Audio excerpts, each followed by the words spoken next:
Hello, I thought I would share with you my 5 top tips for what to do if you've just bought a holiday let or you're looking to advertise your holiday let better. A lot of you that have been in the game for a long time probably do all these steps, but these were my first 5 things that I would do if I was buying a new holiday let now.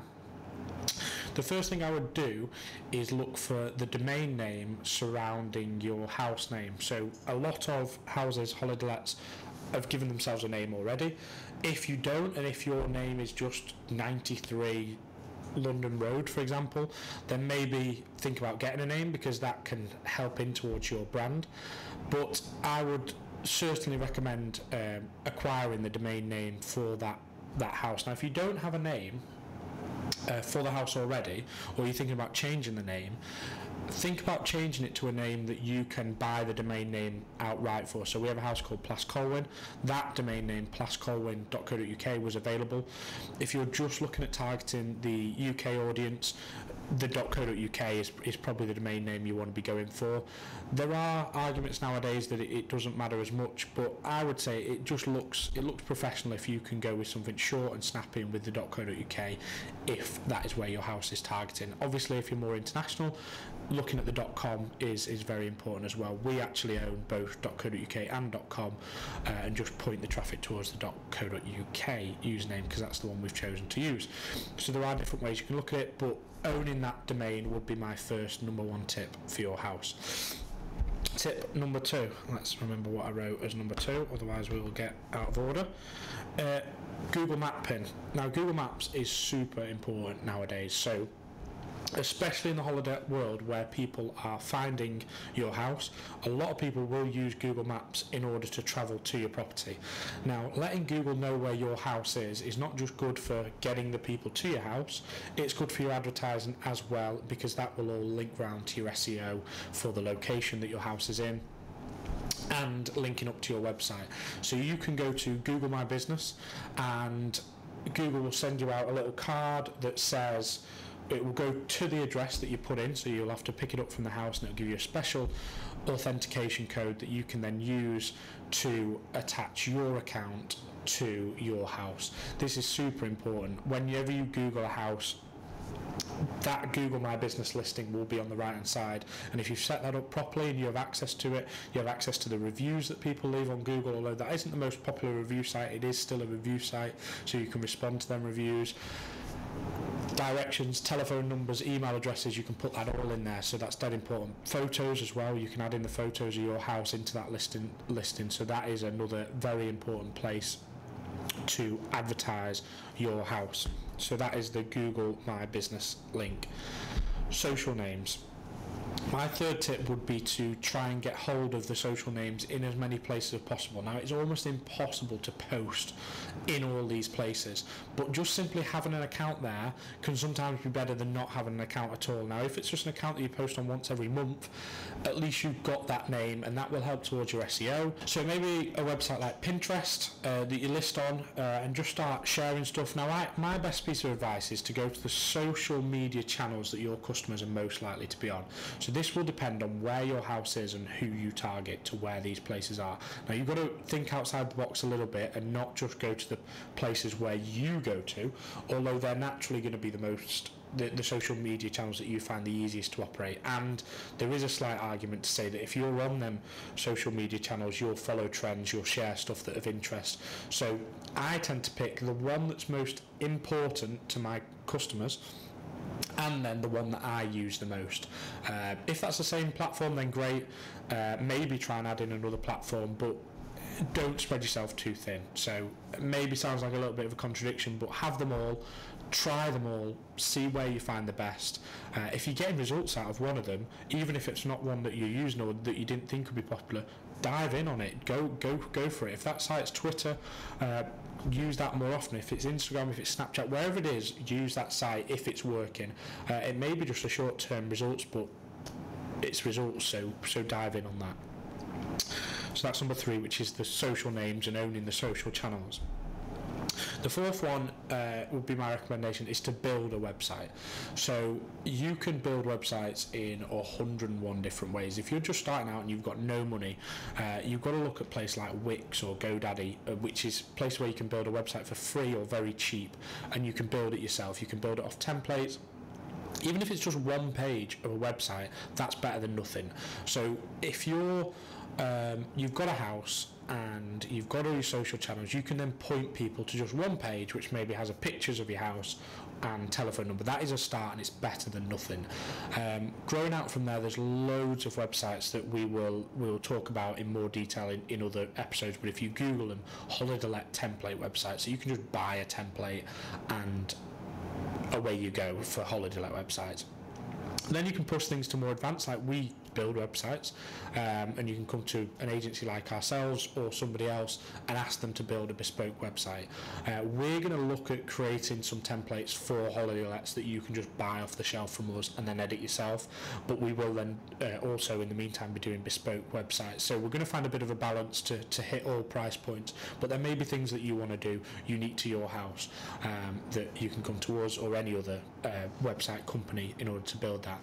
But I would look at a few things like the control over your website. So if you've built one yourself over Wix or any other site, you have full control over that. It may not be the best website in the world, but you have control. We give over control of our websites to the people who own their websites, so they can do whatever they want. Now if they break them, we can then step in and fix them where we can. But I believe that your website should be yours, and you shouldn't always have to go back to another company to go, I want to add this in. It's sometimes nice to be able to add that thing in yourself, especially if you found that or been recommended it by a friend. You then need to be able to go and add that in, whether that be a Sunday night or Wednesday morning, whenever your time is that you're working on your holiday let. You need to be able to work on it if you want to. We build in WordPress, which is super easy to use. There's millions of videos online on how to use it, so I think you should have full control over your website, and then pay web developers to do more complex things and allow you to do the things that are easy. So that's the first thing, is build a website. How you build that is up to you and what your budget is, but get something up on the internet for your house and attach it to your domain name. If you're struggling with these sorts of things, YouTube and Google is your friend. Everything that you need to know is on YouTube and Google. Just go to it and type, how do I do X, and it will tell you. There will be a video on it, there'll be a blog post on it, there'll be anything. You don't have to pay for any of these things, they're out there for free. However you best consume it, video, audio, written, you go and find it in that form. You will find it, it will be out there. The last thing that I recommend, and how we built our business, is to look for different agents' websites to list on. So work out what your target audience is looking for. Now this is going to be different depending on where your house is, how big your house is, and what you're looking to attract yourself. Put yourself in the shoes of that customer and then get on Google and start Googling for keywords or things that you think your customers are Googling. Now even better, if you have customers already or friends, go and ask them what they would Google if they were going to come to your house. Once you've done that, you will find a whole host of websites that will come up for that search. These are all the biggest engines that are paying the money to Google to be up there, and they're spending millions, and they have teams making sure that they stay at the top of Google. So you've got Booking.com, you've got HomeAway, you've got Owners Direct, you've got all these massive websites, you've got chain websites as well. Understand what each agent does. Some of them will charge you for listing on a website, and some of them will charge a commission. Now I found over the years that you can find a balance between the two, and if you do the steps that we've talked about before, about owning your own domain name, having your website, having your Google My Business links up, doing your social channels, if you do them all correctly, people will find you on the websites and then come and look for you direct, because people love booking direct with the owners. So if you're clever enough and you play the system well enough, you can use their advertising spend to find these people on Google that you're never going to compete with. If we look at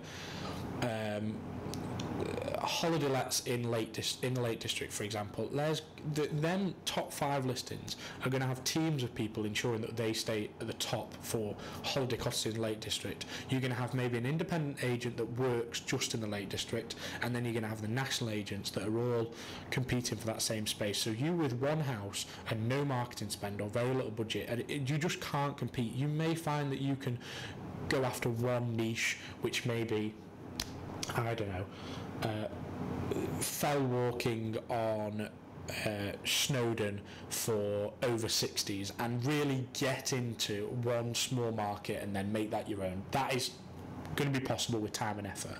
But the bigger search terms, what most people are searching and where kind of the vast majority of people are going to be dominated by the bigger companies. Now you need to make sure your house is on them websites, and a lot of these websites will just take your information anyway, and then they won't be able to book through that site. So it's best to have that information correct. You can go on there and come off, because often they won't take your house information off there and people will come direct. So there's loads of ways you can play this game, and again we'll talk a bit more in depth on how I would use booking agents going forward. But that would be my top 5, which was get your domain name, sort your Google Map location pins out, get your social websites up and running with your branding across them, build yourself a website, and look for other agents' websites to list on. We're going to go through a lot more other tips and where to get information from, and other people that are really cool to follow. I will give a shout out first off to Boostly UK, which is Mark Simpson. If you find him on Instagram or Facebook or wherever, he is really top notch on a lot of this stuff. I hope that he hasn't done something exactly the same as me, because I've done it off the cuff to try and avoid being influenced by any other people that I listen to, and go for my top 5. So if Mark's top 5 are identical, then I'm sorry to Mark, but I will double check after the video. But he would be well worth a follow. There are loads more people, and since I started getting involved in the communities, I've found a lot more ideas for my business, but also to share with you guys. So it's very worthwhile getting involved in the hospitality community. It can be a very lonely place, just owning your own house, working away on your own house all the time. You haven't got other people to bounce ideas off, but there are communities out there of other holiday let owners that are helping each other to do more business. So cheers for that.